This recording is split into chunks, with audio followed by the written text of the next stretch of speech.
the skies above Vietnam, a team of men descends from the sky to clear a landing zone behind Viet Cong positions.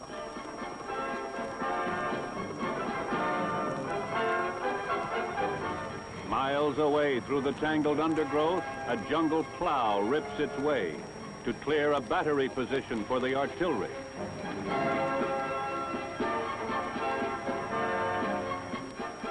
On a road that ends at the banks of an unfordable river, a team of sweating men spans the waters with a footbridge so the advancing infantry can press on. On the coastal plains near the China Sea, a team of experts searches out the hidden death so cunningly concealed by the enemy, clearing the way for convoys moving north. They work against time and in ever-present danger.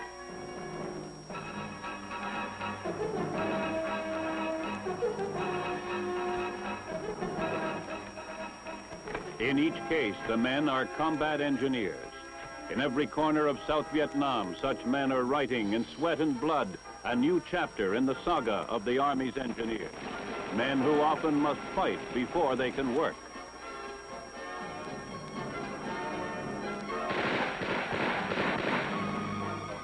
Whenever and wherever they're needed, they are there. With bulldozers, guns, and guts, they are continuing a proud tradition as they clear the way. Okay, move out.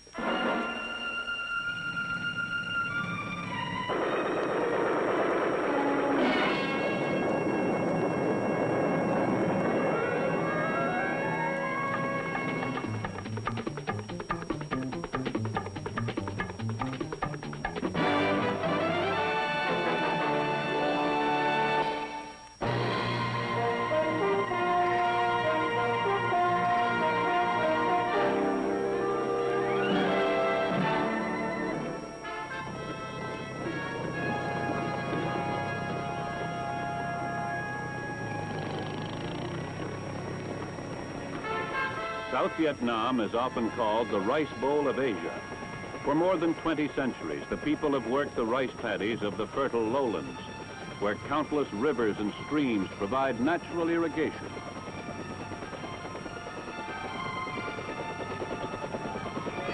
But not all the wetlands are under cultivation. There are tropical swamps which never dry up, an endless sea of coarse water grasses and bogs.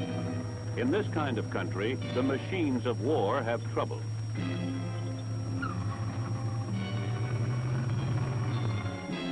For the American foot soldier, these swamps and mazes of waterways are a curse to be borne, part of the job in this kind of conflict. But perhaps more important, the water barriers hinder speedy pursuit of the enemy. On high ground, tough elephant grass, bamboo thickets, and a frustrating abundance of vines and scrub brush face the soldier on foot.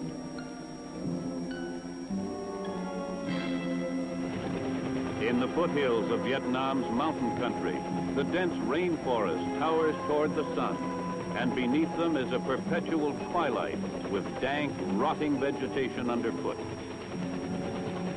The rugged Annamite Mountains form a spine which runs the length of South Vietnam from Kon Tum province to Saigon. Except for mountain tribes, this region has remained virtually undeveloped for hundreds of years. Into this strange land of extremes come the fighting men of the United States Army. Their mission, to seek out and defeat an enemy who uses these natural barriers as one of his most potent weapons. To help overcome these obstacles, to clear the way for our fighting forces, this is the job of the combat engineer, with the tools of his trade in one hand and the weapons of his profession in the other. Most roads in Vietnam are little more than narrow dirt trails. To our highly mobile army, the lack of sufficient overland routes poses a major problem. In this tiny republic, half the size of California, every hard-surfaced highway is heavily traveled. The need for new roads through the interior wilderness is vital to the supply and support of widely scattered combat forces.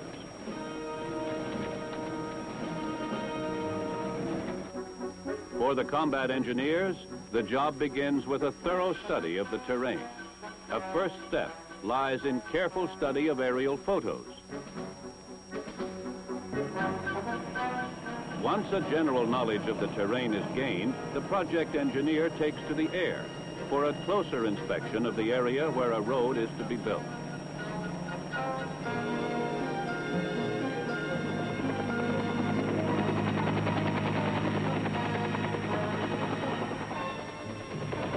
Flying repeatedly over the proposed route, he checks out such key features as heavily timbered sections, rivers to be bridged, prominent outcroppings of rock, all the natural barriers which will have to be overcome in a minimum of time. An engineer recon section goes into the area next. If there are any Viet Cong remaining in the region, after recent search and clear operations, they will have to be flushed out. In the humid shadows of the jungle, enemy snipers plague the patrol, but they are silenced by the combat engineer team, and the reconnaissance mission, the job they came to do, goes on. Soon the jungle echoes to the snorting of massive diesel tractors. These powerful machines, with their special knife-like blades, give the combat engineers a high-speed method of clearing away the monarchs of the tropical forest.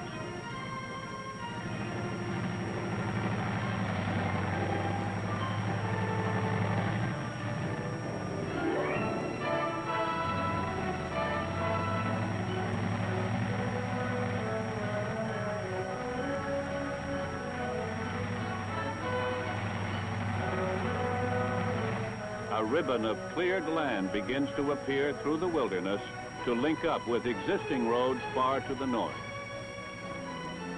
Another road is completed.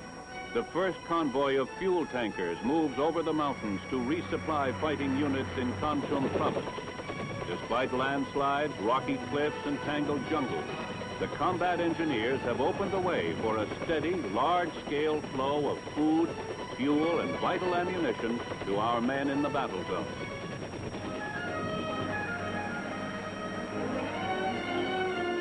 But the work doesn't stop there. Maintaining and repairing the road network in South Vietnam is one of the roughest tasks of the combat engineer. Many small backcountry roads, never intended for heavy truck traffic, are endlessly in need of repair.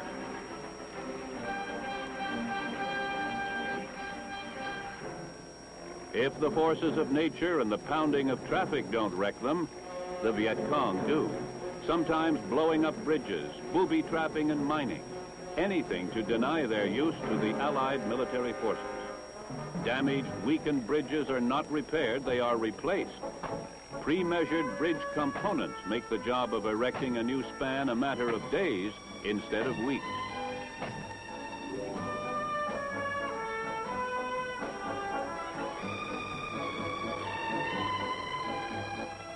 Precious time is saved when sections of a bridge are flown in by helicopter and lowered into position.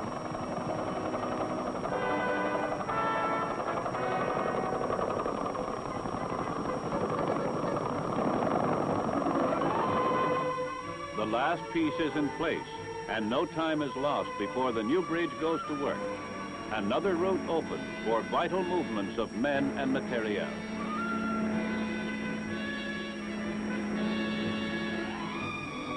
The combat engineers are trained to build a wide variety of tactical bridges as well.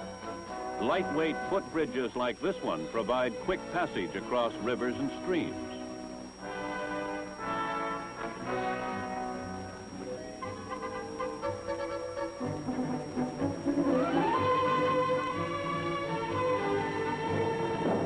For a more permanent structure, the steel sections of a Bailey bridge may be brought up and locked together. This type of bridge can handle the heaviest military vehicles. Yet with its ingenious design, it can be quickly assembled.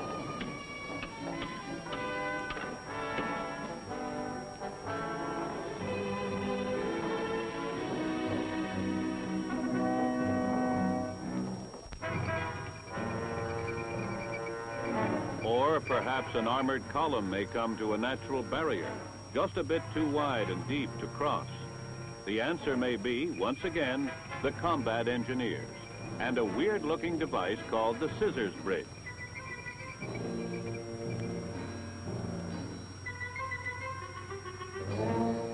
Maneuvering carefully into position, the artfully jointed twin roadway of high-strength steel begins to extend itself.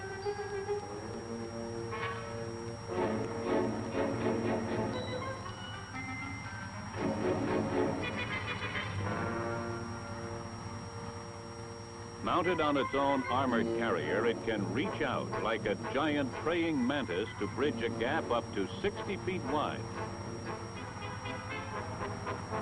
Its deliberate motion seems slow, but compared to the time it would take to build a bridge strong enough to carry tanks across, the scissors bridge works with priceless speed.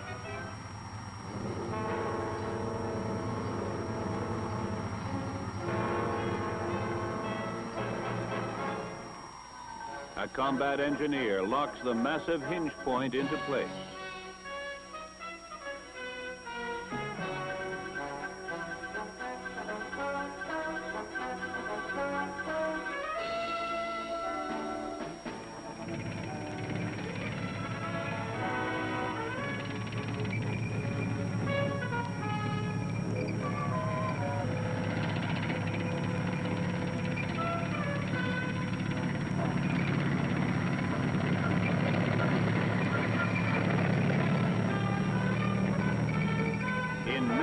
Tons of armor steel can rumble across what had been an impassable obstacle and continue with its mission.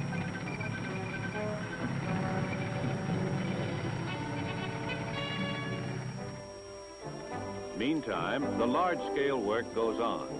Existing maps of Vietnam have proved inadequate, lacking in detail, often inaccurate. Army engineers, together with the Vietnamese, are surveying the entire country for new maps. A thorough geodetic survey was essential to establish control. Both visual sighting techniques and electronic distance measuring devices are used to pinpoint exact locations and elevations.